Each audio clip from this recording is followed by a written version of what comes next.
வார்த்தை தவறிவிட்டாய். அத்தியாயம் 49.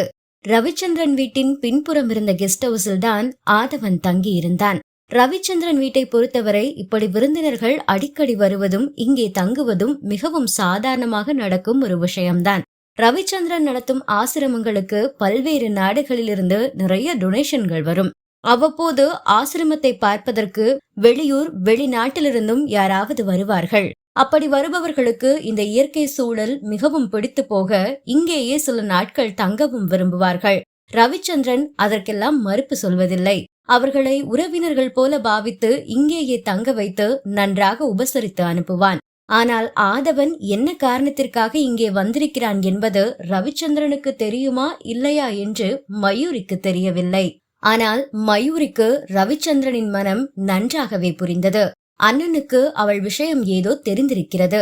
ஏற்கனவே ரவிச்சந்திரனும் மாலினியும் மயூரிக்கு ஒரு நல்ல வாழ்க்கையை அமைத்து கொடுக்க வேண்டும் என்ற துடிப்பிலேயே சுற்றி கொண்டிருக்கிறார்கள். இந்த நேரத்தில் ஆதவன் விஷயம் தெரிந்தால் அவ்வளவுதான். அப்புறம் அவர்களை சமாளிப்பதே மயூரிக்கு பெரிய டாஸ்காக ஆகிவிடும். இரவு உணவிற்கு ஆதவனை அழைப்பதற்காக சென்றாள் மயூரி. அவளுக்கு போக விருப்பமில்லைதான். ரவிச்சந்திரன் சொன்னான் என்ற ஒரே காரணத்திற்காக அவனை மறுத்து பேச இயலாமல் வேறு வழியின்றி ஆதவனை அழைக்க வந்தாள் மயூரி. ஆதவன் அப்போதுதான் குளித்து விட்டு வந்து தலைமுடியை சிலுப்பி சிலுப்பி ஃபேனில் காய வைத்துக் கொண்டிருந்தான். கதவை தட்டாமல் உள்ளே நுழைந்த மயூரி அவன் வெறும் டவல் மட்டும் கட்டிக்கொண்டு நிற்பதை பார்த்து இந்த பக்கமாய் திரும்பிக் கொண்டாள். இவனை பார்த்து மயங்கி கூடி கும்மாளம் அடித்துவிட்டு அவள் பட்ட அவமானமெல்லாம் போதாதா என்ன? தலை துவட்டுவதை நிறுத்திவிட்டு அவள் அருகே வந்த ஆதவன், என்னமோ முன்ன பின்ன பார்க்காத மாதிரி ஏன் இப்படி முகத்தை திருப்பிக்கிட்ட மயூரி என்று கேட்க, ஓஹோ, அதான் பெங்களூர்ல காட்டினதெல்லாம் போதாதுன்னு எங்கேயும் காட்ட வந்திருக்கியோ என்று கேட்டாள் கிண்டலாக. அசிங்கமா பேசாதடி என்றான் ஆதவன் கோபத்தோடு. நான் எதையுமே அசிங்கமா பேசல, தப்பாவும் பேசல. அப்படியெல்லாம் பேசுறது நீதான். நீ என்ன நினைச்சிட்டு இங்க வந்து தங்கி இருக்கேன்னு எனக்கு தெரியாது. ஆனா நீ என்ன நினைச்சிட்டு வந்திருந்தாலும் அது எதுவுமே நடக்கவே நடக்காது. நல்லா எழுதி வச்சுக்க. உன்னை நான் காதலிச்சேன். என்னோட உயிருக்கு மேல நான் உன்னை காதலிச்சேன். அதுக்கு பரிசாதான் நான் என்ன உனக்கு தந்தேன். ஆனா அதுக்கெல்லாம் சேர்த்து வச்சு நீ ஒரு பரிசு தந்தியே, அப்பப்பா, வாழ்நாள் முழுக்க மறக்கவே முடியாதபடி. அதோட அந்த அத்தியாயம் முடிஞ்சு போச்சு. இனிமே நம்ம 2 பேருக்கும் நடுவுல எதுவுமே இல்ல. எதையாவது தொடரலான்னு நீ நினைக்காத. அதுக்கு நான் ஆள் இல்ல என்று கண்டிப்பான குரலில் தெளிவாக சொல்லி முடித்தாள் மயூரி. அவள் பேசுவதையே அமைதியாக கேட்டுக்கொண்டிருந்த ஆதவன் பிறகு, எனக்கு உன்னை பார்க்காம இருக்க முடியல மயூரி, நீ என் கூட வந்துரு, நம்ம கல்யாணம் பண்ணிக்கலாம் என்றான். உனக்கு என் மூஞ்ச பார்க்காம இருக்க முடியலையா, இல்ல என் உடம்ப பார்க்காம இருக்க முடியலையா என்றாள் மயூரி நக்கலாக. ஏய், அவளை அடிப்பதற்கு கையோங்கி விட்டான் ஆதவன். அவனை மேலிருந்து கீழாக ஒரு அலட்சிய பார்வை பார்த்த மயூரி, இந்த மாதிரி சீன் போடுறத முதல்ல நிறுத்தடா. எனக்கு உன்னை கல்யாணம் பண்றதுல சுத்தமா இஷ்டம் இல்ல என்று சொன்னவள், அது சரி, கல்யாணம் பண்ணிக்கலாம்னு கூப்பிடுறியே, எந்த நம்பிக்கையில நான் உன்னை கல்யாணம் பண்றது?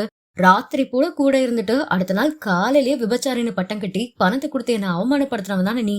அதே மாதிரி தாலி கட்டினதுக்கு அப்புறமும் பணத்தை தந்து என்ன அவமானப்படுத்தி நடு ரோட்ல நிக்க வைக்க மாட்டேங்கிறதுக்கு என்ன நிச்சயம் இருக்குது? எந்த நம்பிக்கையில நான் உன்னை கல்யாணம் பண்ணிக்கிறது சொல்லு? நீ ஒரு நம்பிக்கை துரோகி.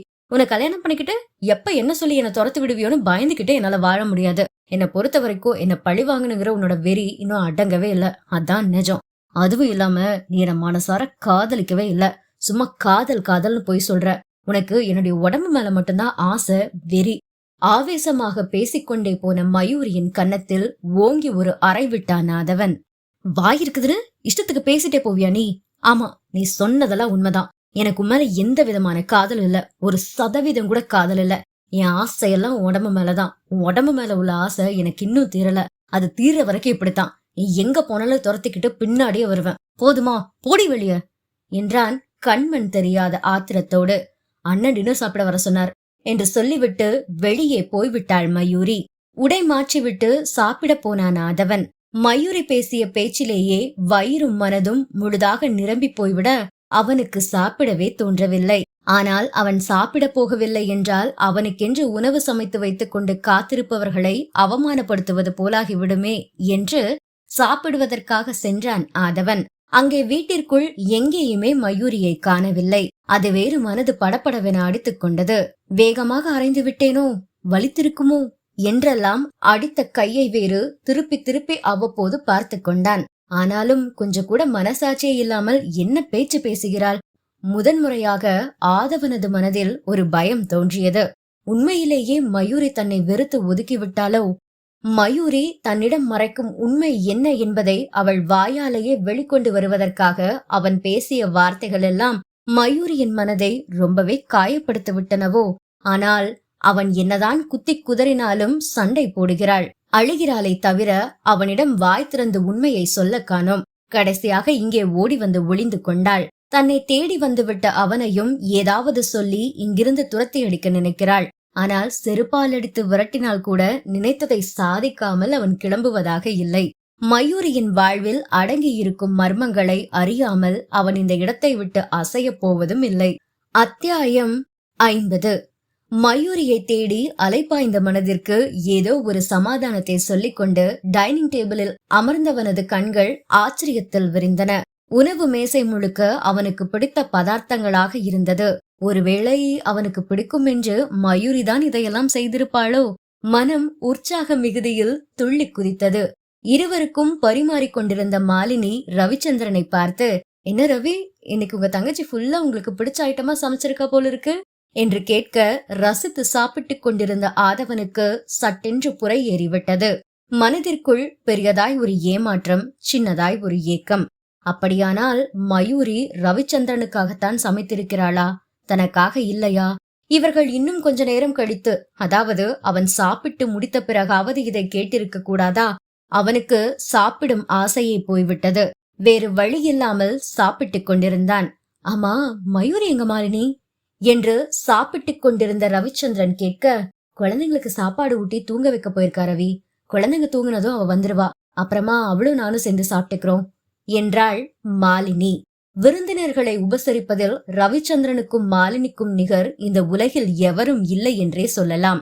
மனம் வாடி போயிருந்தாலும் அவர்களுடைய அன்பான உபசரிப்பில் ஓரளவு நன்றாகத்தான் சாப்பிட்டான் ஆதவன். சாப்பிட்டு முடித்து கொஞ்ச நேரம் ரவிச்சந்திரனோடு பேசிக் கொண்டிருந்து விட்டு தான் படுப்பதற்காக கெஸ்ட் ஹவுஸிற்கு வந்தான் ஆதவன். அவன் எழுந்து இங்கே வரும் வரை மயூரி கீழே வரவே இல்லை. அவனது அறையின் ஜன்னல் வழியாக மாடியில் இருக்கும் அறைகளை பார்த்தான் ஆதவன். எந்த அறையிலும் விளக்கு வெளிச்சம் இல்லை. ஒருவேளை தூங்கிவிட்டாளோ? மயூரியை அடித்ததை நினைத்து வருத்தப்பட்டு கொண்டு ரொம்ப நேரம் தூங்காமல் கிடந்த ஆதவன் வெகு நேரம் கழித்துதான் தூங்கினான். மறுநாள் ஞாயிற்றுக்கிழமை. ஆதவனை அழைத்துக் கொண்டு தாங்கள் இப்போது புதிதாக கட்டிக்கொண்டிருக்கும் ஆதரவற்ற முதியோர் இல்லத்திற்கு சென்றான் ரவிச்சந்திரன். குறைந்தபட்சம் 1000 பேராவது தங்கலாம். அந்த அளவிற்கு பெரியதாக இருந்தது அந்த கட்டிடம். 3/4 பாக வேலைகள் முடிந்த நிலையில் நின்ற அந்த கட்டிடத்தை பார்த்து வியந்து போனான் ஆதவன். இது போன்ற சேவைகளை எல்லாம் செய்வதற்கு உண்மையிலேயே நிச்சயம் பெரிய மனது இருக்க வேண்டும். கூடவே அதையெல்லாம் இழுத்து நடத்தக்கூடிய அளவிற்கு வருமானமும் வர வேண்டும். ரவிச்சந்திரன், எவ்வளவோ நல்ல காரியங்கள் பண்றீங்க, ஆனா இதையெல்லாம் பண்றதுக்கு பணம் நிறைய தேவைப்படுமே. பொருளாதார ரீதியா எப்படி சமாளிக்கிறீங்க என்று தன் மனதில் தோன்றிய சந்தேகத்தை ரவிச்சந்திரனிடம் நேரடியாகவே கேட்டான் ஆதவன். தேவைக்கு அதிகமா நிறைய டொனேஷன்ஸ் வருது மிஸ்டர் ஆதவன். என்னோட ட்ரஸ்ட முறைப்படி நான் ரெஜிஸ்டர் பண்ணி வச்சிருக்கேன். உலகத்துல இருக்க எல்லா நாடுகள்லயும் இருக்கிற உங்கள மாதிரி நல்ல உள்ளங்கள் டொனேஷனை தாராளமா அள்ளி அள்ளி தராங்க. ஒருவேளை இந்த பணம் எல்லாம் வராம போனா கூட அத்தனை செலவுகளையும் சமாளிக்கிற அளவுக்கு எனக்கு வசதி இருக்குது, வருமானமும் வருது மிஸ்டர் ஆதவன் என்று சொன்ன ரவிச்சந்திரன் தான் நடத்தி கொண்டிருக்கும் தொழில்களை பற்றி ஆதவனிடம் சொன்னான். பிறகு இருவருமாக மாந்தோப்பிற்கு வந்து கொஞ்ச நேரம் அந்த ஊர் இளவட்டங்களோடு சேர்ந்து கபடி விளையாடினார்கள். கபடி விளையாட்டில் நேரம் போனதே தெரியவில்லை. வியர்க்க விறுவிறுக்க விளையாடிவிட்டு பம்ப் செட்டில் குளித்தார்கள். இருவருமாக சேர்ந்து ஆசை தீர நீச்சல் அடித்து குளித்துவிட்டு வீடு வந்து சேர்ந்த போது மணி 2. மதிய உணவை முடித்துவிட்டு அறைக்கு வந்தான் ஆதவன். நிறைய வேலைகள் பாக்கி இருந்தன. 2 நாட்களாக லேப்டாப்பை தொடவே இல்லை. என்னென்ன பிரச்சனைகள் எங்கெங்கே ஓடிக்கொண்டிருக்கின்றன என்று ஒன்றும் தெரியவில்லை. இந்த சரத் சனியன் போய் மூக்கை நீட்டாதவரை எல்லா இடங்களிலும் ஒழுங்காகத்தான் வேலை நடந்து கொண்டிருக்கும். ஆனாலும் எது எப்படி போனாலும் பரவாயில்லை என்று எண்ணிதானே அவன் இங்கே மயூரியை தேடி மதுரைக்கு வந்ததே. அறைக்கு வந்து லேப்டாப்பை திறந்து உட்கார்ந்தவன் வேலையிலேயே மூழ்கி போனான். மாலை சரியாக 5 மணிக்கு ஒரு கையில் டீயும் இன்னொரு பிளேட்டில் உளுந்த வடையும் எடுத்துக்கொண்டு வந்தாள் மயூரி. அறைக்குள் வந்தது அவள்தான் என்பதை நிமிர்ந்து பார்க்காமலேயே அறிந்து கொண்ட ஆதவன் லேப்டாப்பிலிருந்து தலையை உயர்த்தவே இல்லை. ஆதவன், டீ என்று மயூரியின் குரலை கேட்டு நிமிர்ந்தவன் கோபமாய் அவளை முறைத்து பார்த்தான். எனக்காக எதையும் வேலை மெனக்கிட்ட சுமந்துட்டு நீங்க வர வேண்டாம். அதோட எனக்கு எந்த சேவையும் நீ பண்ண வேண்டாம். டீ எடுத்துட்டு போயிடு, எனக்கு டீ வேண்டாம் என்று எரிச்சலாக சொன்ன ஆதவனிடம், டீ உனக்கு வேண்டாமா, இல்ல நான் கொண்டு வந்ததால உனக்கு டீ வேண்டாமா என்று கேட்டாள் மயூரி. எப்படி வேணாலும் எடுத்துக்கோ, இப்ப எனக்கு டீ குடிக்கிற மூடு இல்ல, வெளியே போறியா, நான் வேலைய பாக்கணும் என்று எரிந்து விழுந்தான் ஆதவன். மேற்கொண்டு எதுவும் பேசாமல் தான் கொண்டு வந்தவற்றை அவன் வேலை பார்த்து கொண்டிருந்த டேபிள் மீது வைத்துவிட்டு வெளியே போய்விட்டாள் மயூரி. 4 மணிக்கெல்லாம் டீ குடிக்கவில்லை என்றால் பைத்தியம் பிடித்த மாதிரி இருக்கும் என்று சொல்பவன் வாய் கூசாமல் சொல்கிறான். டீ குடிக்க மாட்டானா, டீ குடிக்க மூடு இல்லையா, அந்த மூடு மயிறு எங்க போய் தொலைஞ்சிச்சோ தெரியல. வாய்க்குள் முணங்கிக் கொண்டே அறைக்கு வந்தாள். இரவு வெளியே போயிருந்த ரவிச்சந்திரன் வந்ததும் ஆதவனைத்தான் பார்க்க போனான். போனவன் அதே வேகத்திலேயே திரும்பி வந்து, மாலினி, ஆதவன் சாருக்கு காய்ச்சல் அடிக்குது என்றான். மதியம் சாப்பிடும்போது கூட நல்லா இருந்தாரே என்ற மாலினி பிறகு, எல்லாம் உங்களாலதான், நல்லா இருந்த மனுஷனை கூட்டிட்டு போய் பம்பு செட்ல குளிக்க வச்சு காய்ச்சல் வர வச்சிட்டீங்க என்று ரவிச்சந்திரனை குறை சொன்னாள். இது என்னடி அநியாயமா இருக்குது, வீட்டுக்கு வந்த ஒரு மனுஷனை வெளியே சுத்தி பார்க்க கூட்டிட்டு போனது தப்பா? பம்ப் செட்டை பார்த்ததும் அவர் தான் குளிக்க ஆசைப்பட்டார். அப்புறம் தொட்டி ஃபுல்லா கிடந்த தண்ணிய பார்த்ததோ அப்படியே உள்ள ஜம்ப் பண்ணிட்டார். நான் ஒன்னும் வலுக்கட்டாயமா அவரை இழுத்துட்டு போய் தொட்டிக்குள்ள பிடிச்சு தள்ளி விடல என்றான் ரவிச்சந்திரன். கணவன் மனைவி இருவருக்குள்ளும் செல்லமாக ஒரு வாக்குவாதம் நடந்து கொண்டிருக்க மயூரிக்கோ மனம் படக் படக்கென்று அடித்துக் கொண்டது. அப்போது ரவிச்சந்திரன் மயூரியை பார்த்து, மயுமா, சமையல் அம்மா கிட்ட சொல்லி ஆதவன் சாருக்கு நைட்டுக்கு காரம் எதுவும் இல்லாம வெறும் கஞ்சி வைக்க சொல்லு, தொண்டை ரொம்ப வலிக்குதுன்னு சொன்னார். அப்புறம் வேற சாப்பாடுனா சாப்பிட கஷ்டப்படுவார், சரியா என்று சொன்னான். சரினா என்று தலையாட்டினாள் மயூரி. சமையல்கார அம்மாவிடம் சொல்லாமல் அவளே ஆதவனுக்கு கஞ்சி செய்தாள். ஆனால் அதை எடுத்துக்கொண்டு போய் கொடுக்கத்தான் பயமாக இருந்தது. சாயந்தரம் டீ கொண்டு போனதற்கே அப்படி கழுத்தை பிடித்து வெளியே தள்ளுவது போல பேசினானே, இப்போது இதை கொண்டு போனால் என்ன சொல்வானோ? திட்டினாலும் பரவாயில்லை, அவனது முகத்தை ஒரு முறையாவது பார்த்துவிட்டு வந்து விட வேண்டும் என்று உள்ளூர துடிப்பாக இருந்தது மயூரிக்கு. வயிற்றுக்குள்ளே பெரிதாய் ஒரு பயப்பந்து உருண்டாலும் அதை வெளிக்காட்டிக் கொள்ளாது கஞ்சியை எடுத்துக்கொண்டு போனாள் மயூரி. இழுத்து போர்த்தி கொண்டு படுத்து கிடந்தான் ஆதவன். அரவம் கேட்டு கண்களை திறந்து பார்த்தவன் அறைக்குள்ளே மயூரியை கண்டதும் மறுபடியும் கண்களை மூடி படுத்துக் கொண்டான். ஏதோ அவளை பார்க்கவே பிடிக்காதது போல முகத்தை சுழித்து அந்த பக்கமாக திரும்பிக் கொண்டான். வேறு கையில் இருந்த பாத்திரத்தை டேபிளில் வைத்துவிட்டு அருகே சென்றாள் மயூரி. காய்ச்சலில் ஆதவனின் முகம் சிவந்திருந்தது. முகமெல்லாம் நீர் கோர்த்திருப்பதை போல லேசாக வீங்கி இருந்தது. உடலில் சூடு இருக்கிறதா என்று பார்ப்பதற்காக மயூரி ஆதவனது நெற்றியில் கையை வைக்க, தள்ளி போடி, பெருசா வந்துட்டு அக்கிரம இல்ல, நம்ம 2 பேருக்கும் நடுவுல எதுவுமே இல்லைன்னு சொல்லிட்டு போனவதான நீ, இப்ப என்ன டேஷ்க்கு என்ன பாக்க வர நீ? நான் எப்படி போனா உனக்கு என்ன? எல்லாத்துக்கு மேல சொன்னியே ஒரு வார்த்தை, எனக்கு உன் மேல சுத்தமா காதலே இல்ல, உன் உடம்பு மேலதான் நான் ஆசைப்படுறேன்னு. அந்த ஒண்ணு போதுண்டி, நான் சாகர வரைக்கும் என்ன உயிரோட கொல்றதுக்கு. என்னை பார்த்தா செக்ஸ் வெறி பிடிச்ச அலையிறவ மாதிரி உன் கண்ணுக்கு தெரியுதா? என் மூஞ்சிலே முழிக்காதடி, முதல்ல வெளியே போ என்றான் ஆத்திரமும் ஆவேசமும் நிரம்பிய குரலில். அந்த குரலில் இருந்த கடுமையும் வெறுப்பும் நெஞ்சை தீயாய் சுட வெடித்து அழுது விட்டாள் மயூரி. அத்தியாயம் 51. ஆதவனை பரிசோதித்துக் கொண்டிருந்தார் மருத்துவர். காதுக்குள்ள தண்ணி போய் இன்ஃபெக்ஷன் ஆயிருக்கு ரவிச்சந்திரன். 5 நாள் ஆன்டிபயோட்டிக் எழுதியிருக்கேன் மிஸ்டர் ஆதவன், மிஸ் பண்ணாம சாப்பிடணும். இன்ஃபெக்ஷன் குறையிற வரைக்கும் காய்ச்சல் இருந்துட்டே தான் இருக்கும். தொண்டை வலிக்கு சுடுதண்ணியில் உப்பு போட்டு வாய் கூப்பிடுங்க, சரியா போகும். வேற ஒண்ணும் இல்ல, காய்ச்சல் இருந்தா மட்டும் காய்ச்சல் மாத்திரையை போடுங்க. காய்ச்சல் தொடர்ந்து இருக்கும் என்று மருத்துவர் சொன்னதை காரணம் காட்டி அவனை வீட்டிற்குள் அழைத்து வந்து மாடியில் மயூரியின் அறைக்கு அடுத்த அறையிலேயே தங்க வைத்தான் ரவிச்சந்திரன். அதோடு விடாமல் வீட்டில் உள்ள அனைவரிடமும் உடம்பு சரியில்லாதவர், நன்றாக கவனித்துக் கொள்ள வேண்டும் என்கிற அறிவுரைகள் வேறு. அக்கறையாக அவனுக்கென்று கஞ்சி வைத்து எடுத்துக்கொண்டு கவனிக்க போனவளைத்தான் வாய்க்கு வந்தபடி திட்டு அளவைத்து வெளியே அனுப்பிவிட்டேனே, அப்புறம் போய் என்னத்த கவனிப்பதாம்? ஆதவன் அறையிலிருந்து அழுது கொண்டே தனது அறைக்கு வந்த மயூரி வெகு நேரம் அழுது கொண்டிருந்தாள். ஆதவனை பிரிந்திருந்த 3 வருடங்களை மயூரி எப்படி கடந்து வந்தாள் என்பதை நினைக்கும் போது அவளுக்கே சற்று மலைப்பாகத்தான் இருக்கும். எத்தனை பிரச்சனைகள், எவ்வளவு கண்ணீர், அளவிட்டு சொல்ல முடியாத அளவிற்கு இழப்புகள். ஆனால் அதையெல்லாம் தாண்டி உயிர்ப்போடு வைத்திருந்தது ஆதவன் மீதான அவளுடைய காதல் மட்டுமே.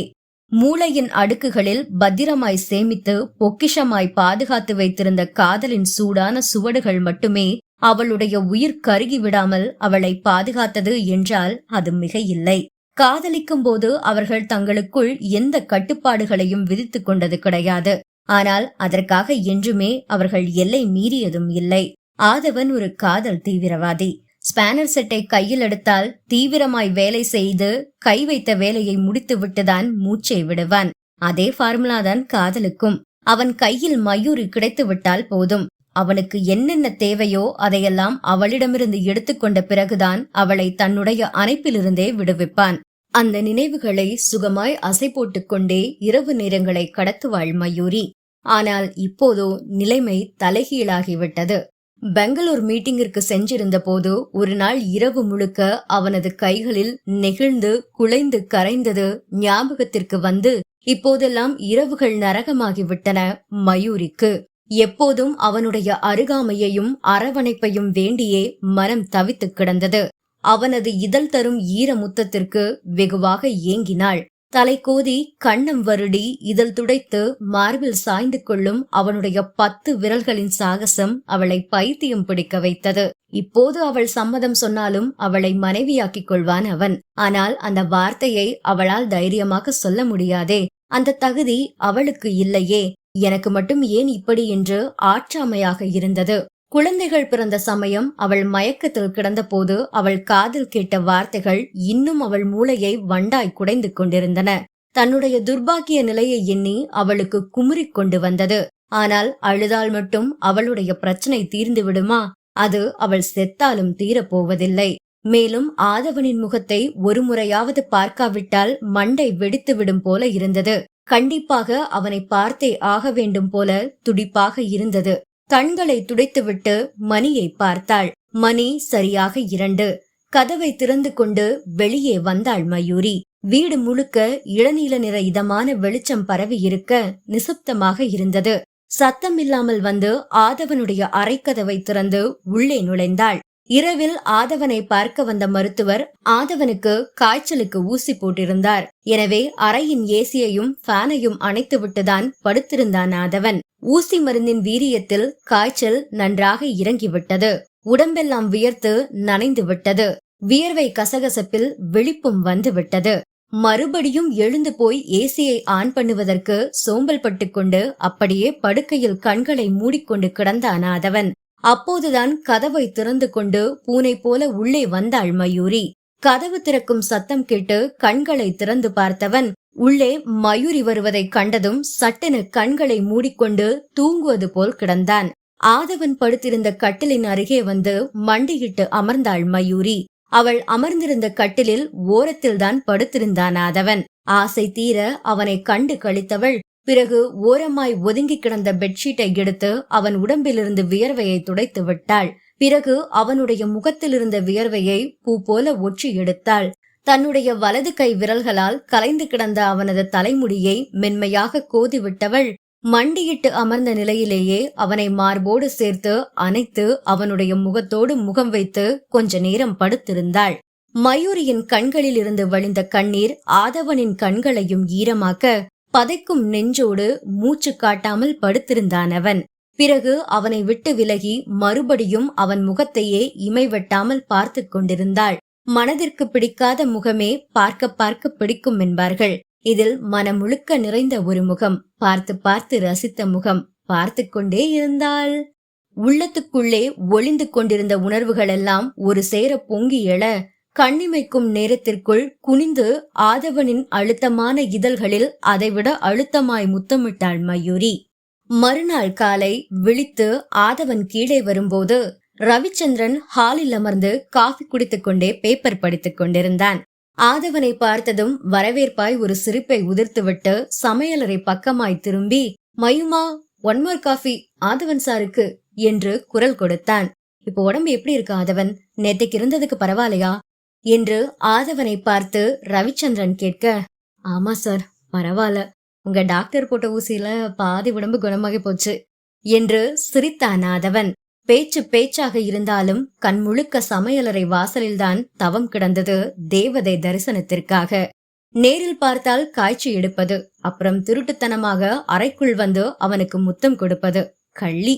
நேற்றிரவு திருட்டுத்தனமாக அறைக்குள் வந்து தனக்கு முத்தம் கொடுத்து கொண்டிருந்தவளை கோழியை அமுக்குவது போல ஒரே அமுக்காக அமுக்கி கட்டிலில் தள்ளி களவாடி இருக்க வேண்டும்.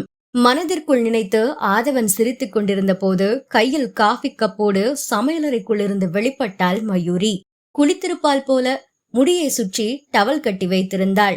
மயூரி காஃபி கப்பை நீட்ட அவளது முகத்தை நிமிர்ந்து பார்த்து கை நீட்டி அதை வாங்கிய ஆதவன் உதட்டுக்குள் அடக்கிய ஒரு விதமான மர்ம சிரிப்போடு அவளை ஒரு மார்க்கமாக பார்த்து லேசாய் கண்ணடித்து வைத்தான். ஏன் இவன் ஒரு மாதிரியா நம்மள பாக்குறான்? ஆத்தாடி, கண்ணு வேற அடிச்சானே, என்னவா இருக்கும் என்று கலவரமாக அவனையே பார்த்தாள் மயூரி. ஒருவேளை ராத்திரி ரூமுக்கு போய் முத்தம் கொடுத்ததை கண்டுபிடிச்சிட்டானோ? அது எப்படி அவனால கண்டுபிடிக்க முடியும்? அவன் தான் நல்லா கொரட்டை விட்டு தூங்கிட்டு இருந்தானே. இவன் வேற எதுக்கோ சிரிக்கிறான். மயூரி என்ற ரவிச்சந்திரனின் குரல் அவளது யோசனையை கலைக்க, என்னன்னா என்றாள். மாடிக்கு போய் முதல்ல தலைமுடிய காயவை, அப்புறம் சளி பிடிச்சுக்க போகுது என்றான் ரவிச்சந்திரன். சரினா என்று தலையாட்டிய மயூரி ஓரக்கண்ணால் ஆதவனையும் ஒரு பார்வை பார்த்து கொண்டே மாடிக்கு போனாள். மயூரி மாடிக்கு சென்ற சில நிமிடங்களிலேயே ஆதவன் அறையில் இருந்த அவனது போன் ஒலித்தது. போனை எடுத்து பேசுவதற்காக சோஃபாவில் இருந்து ஆதவன் எழ அவனது கையை பிடித்து அமர வைத்தான் ரவிச்சந்திரன். முதல்ல காஃபியை குடிச்சு முடிங்க ஆதவன். முக்கியமான போனா இருந்தா திரும்பவும் வரும், கண்டிப்பா கூப்பிடுவாங்க, அப்ப பேசிக்கலாம். ரவிச்சந்திரன் சொன்னது போல அந்த போன் அடித்து ஓய்ந்தது. சரியாக ஒரு நிமிடம் கழித்து மீண்டும் ஒலிக்க ஆரம்பித்தது. ஆனால் அந்த அழைப்பு பாதியிலேயே நின்று போனது. மீண்டும் மூன்றாவதாக அந்த போன் பாட ஆரம்பிக்க அதை எடுப்பதற்காக ஆதவன் எழுந்திருக்கும் போதே மயூரி போனை எடுத்துக்கொண்டு மாடிப்படிகளில் அவசரமாக இறங்கிக் கொண்டிருந்தாள். ஒரு கையில் போனையும் மறு கையில் புடவையின் கொசுவத்தையும் பிடித்துக் கொண்டு நடந்தவள் அவசரத்தில் அடுத்த படியில் காலை வைப்பதற்கு பதிலாக மூன்றாவது படியில் காலை வைத்துவிட கால் இடறி படிகளில் உருண்டு விட்டாள். தொடரும்.